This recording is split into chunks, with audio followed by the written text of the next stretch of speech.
हम बात कर रहे हैं शिव पुराण की। वैसे तो हमारे हिंदू धर्म में 18 महान पुराण हैं, जिसमें से शिव पुराण सबसे उत्तम और सबसे महान बताया गया है। शुरुआत में शिव पुराण में सिर्फ शिव पुराण के महात्म का उल्लेख है, जिसमें कई अध्याय हैं, जिसे आप कह सकते हैं 7 अध्याय हैं। पहले अध्याय में सूत जी द्वारा शिव पुराण की महिमा का वर्णन है। दूसरे अध्याय में देवराज को शिवलोक की प्राप्ति, चंचुला संसार से वैराग्य है। तीसरे अध्याय में विदुंग ब्राह्मण की कथा है और चौथे अध्याय में चंचुला की शिव कथा सुनने में रुचि और शिवलोक गमन है। पांचवें अध्याय में विदुंग का पिशाच योनि से उद्धार है और छठे अध्याय में शिव पुराण की श्रवण की विधि है और 7वें अध्याय में श्रोताओं द्वारा पालन किए जाने वाले नियम हैं, जो कि 7 अध्याय हम इस एक वीडियो के द्वारा कवर करेंगे। उसके बाद हम निरंतर पूरे शिव पुराण का पाठन, अध्ययन, या आप कह सकते हैं आप वीडियो के माध्यम से सुन सकते हैं। तो पहले अध्याय में श्री शौनक जी ने पूछा महाज्ञानी सूत जी से और कहा कि आप संपूर्ण सिद्धांतों के ज्ञाता हैं, कृपया मुझसे पुराणों का सार का वर्णन करें। ज्ञान और वैराग्य सहित भक्ति से प्राप्त विवेक की वृद्धि कैसे होती है तथा साधु पुरुष कैसे अपने काम, क्रोध आदि विकारों का निवारण करते हैं। इस कलयुग में सभी जीव आसुरी स्वभाव के हो गए हैं, अतः कृपा करके मुझे ऐसा साधन बताएं जो कल्याणकारी एवं मंगलकारी हो तथा पवित्रता के लिए हो। प्रभु वह साधन हो जिससे मनुष्य की शुद्धि हो जाए और उस निर्मल हृदय वाले पुरुष को सदैव के लिए शिव की प्राप्ति हो। श्री सूत जी ने उत्तर दिया, शौनक जी आप धन्य हैं, क्योंकि आपने मन में पुराण कथा को सुनने के लिए अपार प्रेम व लालसा है। इसलिए मैं तुम्हें परम उत्तम शास्त्र की कथा सुनाता हूँ। वत्स संपूर्ण सिद्धांत से संपन्न भक्ति को बढ़ाने वाला तथा शिव जी को संतुष्ट करने वाला अमृत के समान दिव्य शास्त्र है शिव पुराण। इसका पूर्व काल में शिव जी ने प्रवचन किया था। गुरुदेव व्यास ने सनत कुमार मुनि का उपदेश पाकर आदर पूर्वक इस पुराण की रचना की है। सनत कुमार मुनि जो हैं वो ब्रह्मा जी के पुत्र हैं। यह पुराण कलयुग में मनुष्यों के हित का परम साधन है। शिव पुराण परम उत्तम शास्त्र है। इस पृथ्वी लोक में सभी मनुष्यों को भगवान शिव के विशाल स्वरूप को समझना चाहिए। इसे पढ़ना एवं सुनना सर्व साधन है। यह मनोवांछित फलों को देने वाला है। इससे मनुष्य निष्पाप हो जाता है तथा इस लोक में सभी सुखों को उपभोग करके अंत में शिवलोक को प्राप्त होता है। शिव पुराण में 24,000 श्लोक हैं, जिसमें 7 संहिताएं हैं। शिव पुराण परम ब्रह्म परमात्मा के समान गति को प्रदान करने वाला है। ये तो पहला अध्याय। दूसरे अध्याय में देवराज को शिवलोक की प्राप्ति, चंचुला का संसार से वैराग्य, इस प्रकार की कथा है जो कि हम आपको छोटे से उसमें सुनाते हैं। बहुत पहले की बात है। किरातों के नगर में देवराज नाम का एक ब्राह्मण रहता था। वह ज्ञान में दुर्लभ, गरीब, रस बेचने वाला तथा वैदिक धर्म से विमुख था। वह स्नान संध्या नहीं करता था तथा उसमें वैश्य वृत्ति बढ़ती ही जा रही थी। वह भक्तों को ठगता था। उसने अनेक मनुष्यों को मारकर उसका धन हड़प लिया था। उस पापी ने थोड़ा सा भी धन धर्म के काम में नहीं लगाया था। वह वैश्यागामी तथा आचार भ्रष्ट था। एक दिन वह घूमता हुआ देवयोग में प्रतिष्ठानपुर झूसी प्रयाग जा पहुंचा, जहां एक शिवालय देखा जहां बहुत से साधु महात्मा एकत्र थे। देवराज वहीं ठहर गया। वहां रात में उसे ज्वर आ गया और उसे पीड़ा होने लगी। वहीं पर एक ब्राह्मण देवता शिव की पुराण की कथा सुना रहे थे। ज्वर में पड़ा देवराज भी ब्राह्मण के मुख से शिव कथा को निरंतर सुनता रहता था। 1 मास बाद देवराज ज्वर से पीड़ित अवस्था में चल बसा। यमराज के दूत उसे बांधकर यमपुरी ले गए। तभी वहां शिवलोक में से भगवान शिव के पार्षदगण आ गए। वे कर्पूर के समान उज्जवल थे। उनके हाथ में त्रिशूल, संपूर्ण शरीर पर भस्म और गले में रुद्राक्ष की माला उनके शरीर की शोभा बढ़ा रही थी। उन्होंने यमराज के दूतों को मार पीट कर देवराज को यमदूतों के चंगुल से छुड़ा लिया और वे उसे अपने अद्भुत विमान में बिठाकर जब कैलाश पर्वत ले जाने लगे तो यमपुरी में कोलाहल मच गया, जिसे सुनकर यमराज अपने भवन से बाहर आए। साक्षात रुद्रों के समान प्रतीत होने वाले इन दूतों का धर्मराज ने विधि पूर्वक पूजन कर ज्ञान दृष्टि से सारा मामला जान लिया। उन्होंने भय के कारण भगवान शिव के दूतों से कोई बात नहीं पूछी। तत्पश्चात शिवदूत देवराज को लेकर कैलाश चले गए और वहां जाकर उन्होंने ब्राह्मण को करुणावतार शिव भगवान के हाथों में सौंप दिया। शौनक जी ने कहा, महाभाग सूत जी, आप सर्वज्ञ हैं। आपके कृपा प्रसाद से इस इतिहास को सुनकर मेरा मन आनंदित हो गया है। अतः भगवान शिव में प्रेम बढ़ाने वाली दूसरी कथा भी कही है। तीसरे अध्याय है। अब तीसरे अध्याय में आता है कि विदुंग ब्राह्मण की कथा। इसमें क्या है कि वास्तव नामक गांव में विदुंग नाम का एक ब्राह्मण रहता था। वह अधर्मी, दुरात्मा और महापापी था। उसकी स्त्री बहुत सुंदर थी। उसका नाम चंचुला था। वहाँ सदा उत्तम धर्म का पालन करती थी, परंतु विदुंग वैश्यगामी था। इस तरह कुकर्म करते हुए वह बहुत समय व्यतीत हो गया। उसकी स्त्री काम से पीड़ित होने पर भी वह स्वधर्म का नाश के भय से डरती थी। काफी समय तक धर्म भ्रष्ट नहीं हुआ, परंतु आगे चलकर वह भी अपने दुराचारी पति के आचरण से प्रभावित होकर दुराचारणी और अपने धर्म से विमुख हो गई। इस तरह दुराचार में डूबे हुए उन पति पत्नी को बहुत समय व्यतीत हो गया। वैश्यागामी, दूषित बुद्धि वाला वह दुष्ट ब्राह्मण विदुंग समय अनुसार मृत्यु को प्राप्त हुआ, नरक में चला गया। बहुत दिनों तक नरक को दुखों को भोग कर वह मूढ़ बुद्धि पापी विंध्य पर्वत पर भयंकर पिशाच हुआ। इधर इस दुराचारी विदुंग के मर जाने पर वह चंचुला नामक स्त्री बहुत समय तक पुत्रों के साथ अपने घर में रहती थी। पति की मृत्यु के बाद वह भी अपने धर्म से गिरकर पर पुरुषों का संग करने लगी। सतियां विपत्ति में भी अपने धर्म का पालन करना नहीं छोड़ती। यही तो तप है। तप कठिन तो होता है, लेकिन इसका फल मीठा होता है। विषयी इस सत्य को नहीं जानता, इसीलिए वह विषयों के विस्फल का स्वाद लेते हुए भोग करता है। एक दिन देव योग से किसी पुण्य पर्व के आने पर वह अपने भाई बंधुओं के साथ गोकर्ण क्षेत्र में गई। उसने तीर्थ जल में स्नान किया एवं बंधुजनों के साथ यत्र तत्र घूमने लगी। घूमते घूमते वह एक देव मंदिर में गई। वहाँ उसने एक ब्राह्मण के मुख से भगवान शिव की परम पवित्र एवं मंगलकारी कथा सुनी। कथावाचक ब्राह्मण कह रहे थे, जो स्त्रियाँ वे विचार करती हैं, वे मरने के बाद जब यमलोक जाती हैं तब यमराज के दूत उन्हें तरह तरह के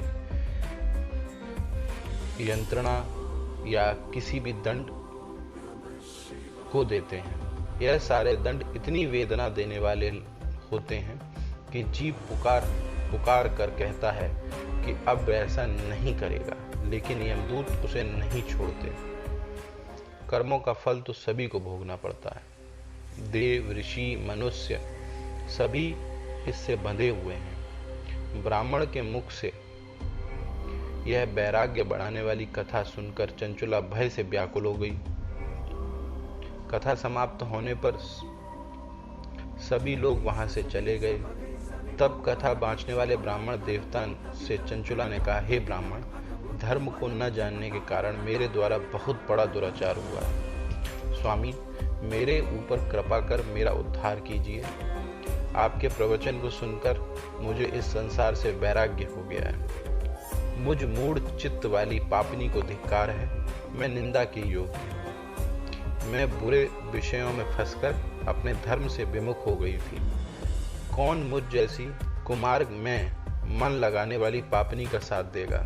जब यमदूत मेरे गले में फंदा डालकर मुझे बांध कर ले जाएंगे और नरक में मेरे शरीर के टुकड़े करेंगे, तब मैं कैसे उन महायातनाओं को सहन कर पाऊंगी?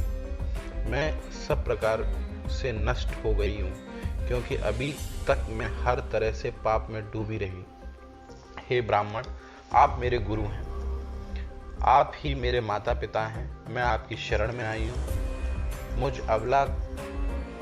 मुझ अबला का आप उद्धार कीजिए। सूत जी कहते हैं, सौनक, इस प्रकार विलाप करती हुई चंचुला ब्राह्मण देवता के चरणों में गिर पड़ी। तब ब्राह्मण ने उसे कृपा पूर्वक उठाया। अब इस कथा का आगे ये चौथा अध्याय है।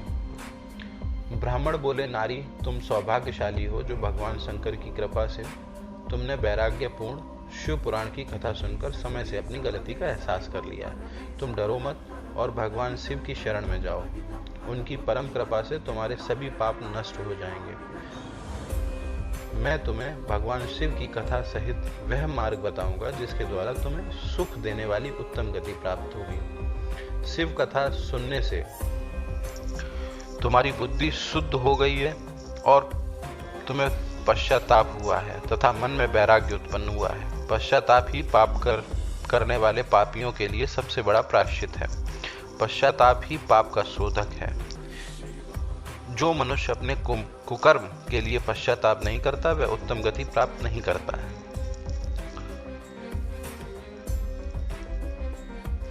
परंतु जिसे अपने कुकृत्य पर हार्दिक पश्चाताप होता है वह अवश्य उत्तम गति का भागीदार होता है, इसमें कोई शक नहीं है। शिव पुराण की कथा सुनने से चित्त की शुद्धि एवं मन निर्मल हो जाता है। ब्राह्मण बोले, हे ब्राह्मण पत्नी, तुम अन्य विषयों से अपने मन को हटाकर भगवान शंकर की इस परम पावन कथा को सुनो।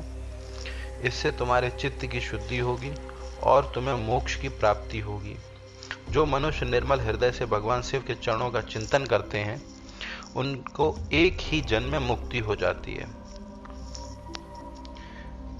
सूत जी कहते हैं, सौनक, यह कहकर वे ब्राह्मण चुप हो गए। उनका हृदय करुणा से भर गया। वे ध्यान में मग्न हो गए। ब्राह्मण का उक्त उपदेश सुनकर चंचुला के नेत्रों में आनंद के आंसू छलक आए।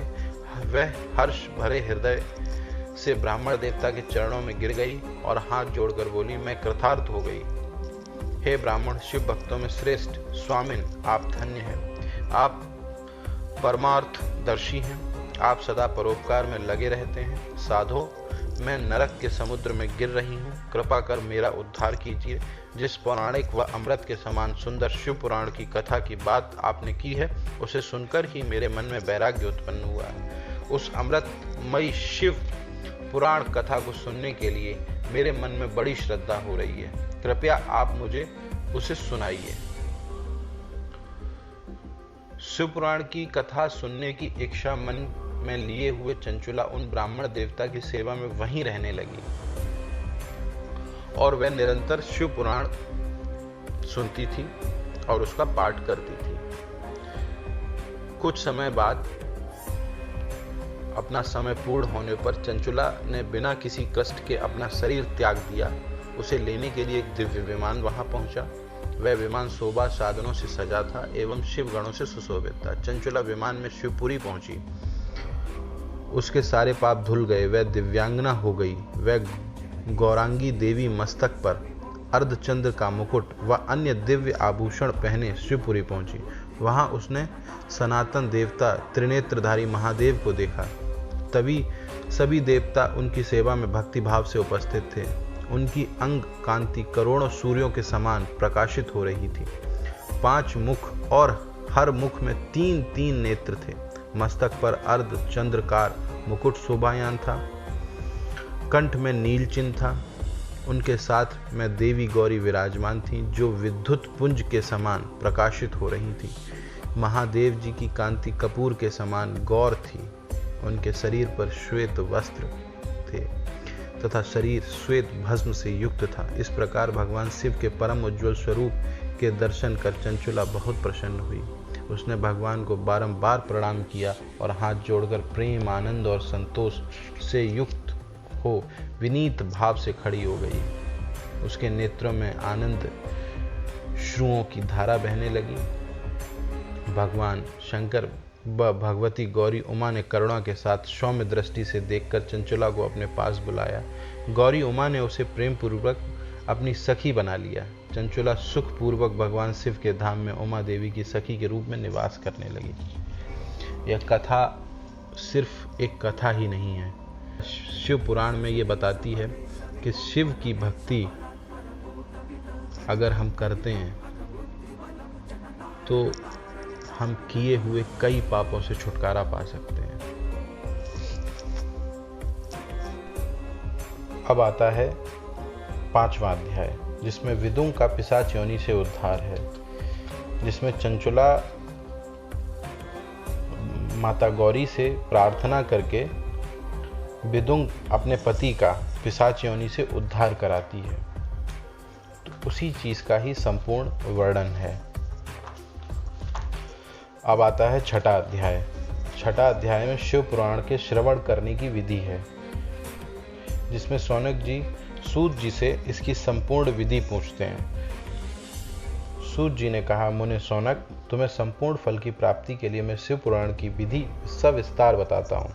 सर्वप्रथम किसी ज्योतिषी को बुलाकर दान से संतुष्ट कर उससे कथा का शुभ मुहूर्त निकलवाना चाहिए और उसकी सूचना का संदेश सभी लोगों तक पहुंचाना चाहिए कि हमारे यहाँ शिव पुराण की कथा होने वाली है।